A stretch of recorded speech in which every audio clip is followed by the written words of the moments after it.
We have a really interesting account in today's gospel. It's an account that raises a lot of questions in my mind. But we have the apostles, they're out at sea. They're caught in the middle of this storm. Waves are crashing against their boat. They're going against the wind. It's the middle of the night. And then they look up, and who do they see? Jesus walking on the water. It's like, why did he decide to do that? But of course, the apostles are terrified until Christ calls out to them, "It's me."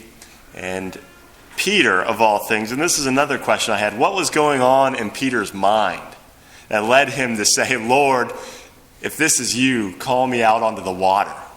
I don't know about you, but I would be one of the 11 apostles in the boat. I'd be thinking, okay, it's our Lord, we're going to be fine, I'll just stay right here. But Peter doesn't think that. He's like, "Lord, if you're out on the water, call me out to step on the water too." And maybe that's one of the reasons why Peter was appointed as our first pope.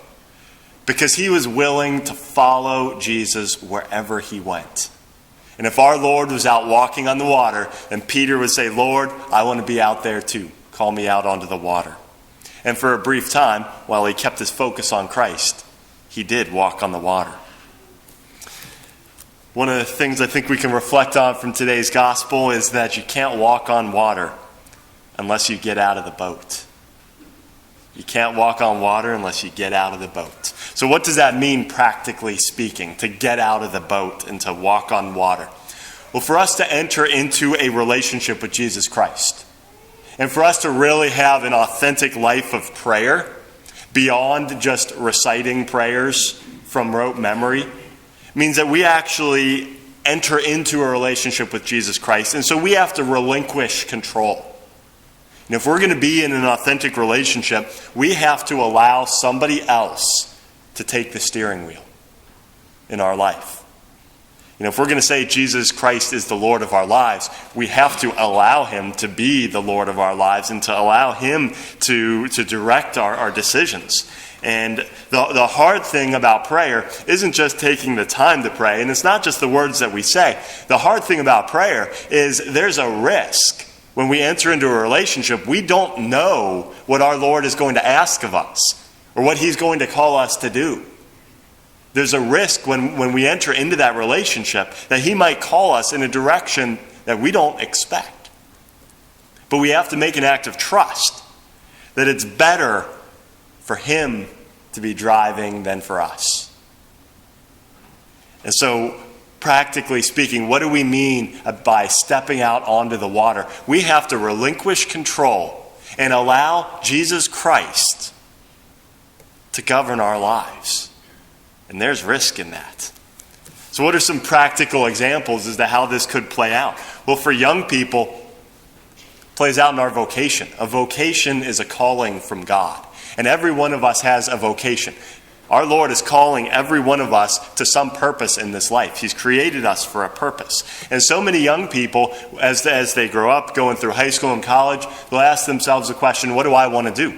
Do I want to be a doctor? Do I want to be a lawyer? Do I want to be a teacher? Do I want to get married? Do I want to stay single? But that's not the question that a Christian asks. What a Christian asks is, Jesus Christ, what do you want me to do with my life? We relinquish control.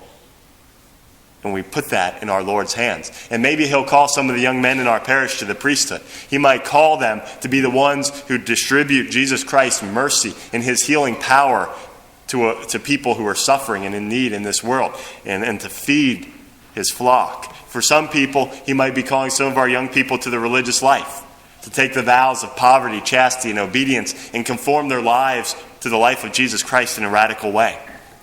Some he may be calling to marriage, some to the single life, but he has a call for each one of us. And it might be a very different direction than we think we would want to go in our lives.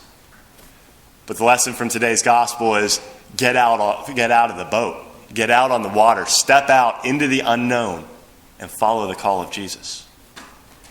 For some of us, Jesus Christ might be calling us to witness to somebody in our lives who needs to hear about the love of Jesus Christ.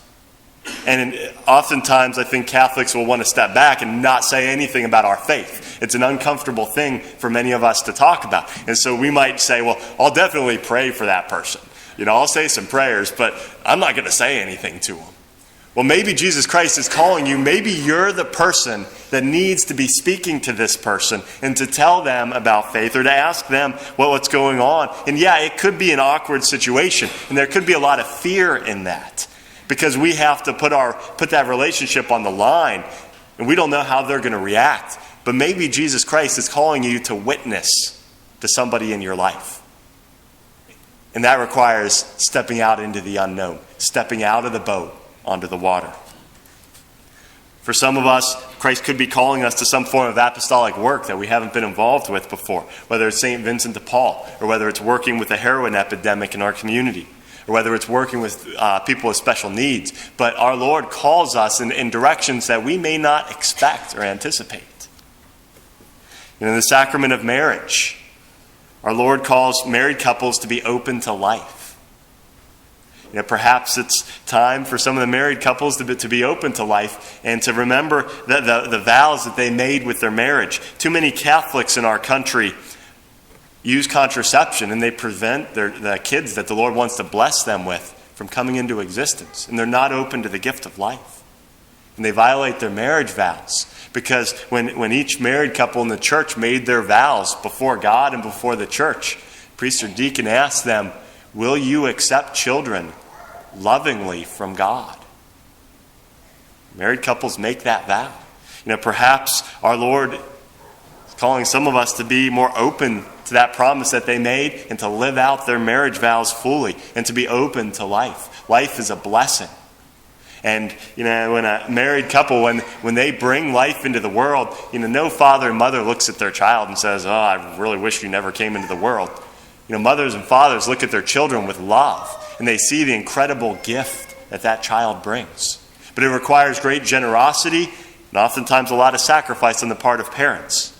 They need to remember their marriage vows and step out of the boat into the water. The bottom line is, following Jesus Christ is never comfortable. We can never just stay back in the boat and say, okay, we're safe. Our Lord's not going to ask us to do anything. The reality is following Jesus Christ involves risk. And it involves sacrifice. Because very often our Lord calls us to places that we would never go. And He calls us in directions that we don't expect. But if we're comfortable, we're not living out that call. And we're never going to walk on water unless we get out of the boat.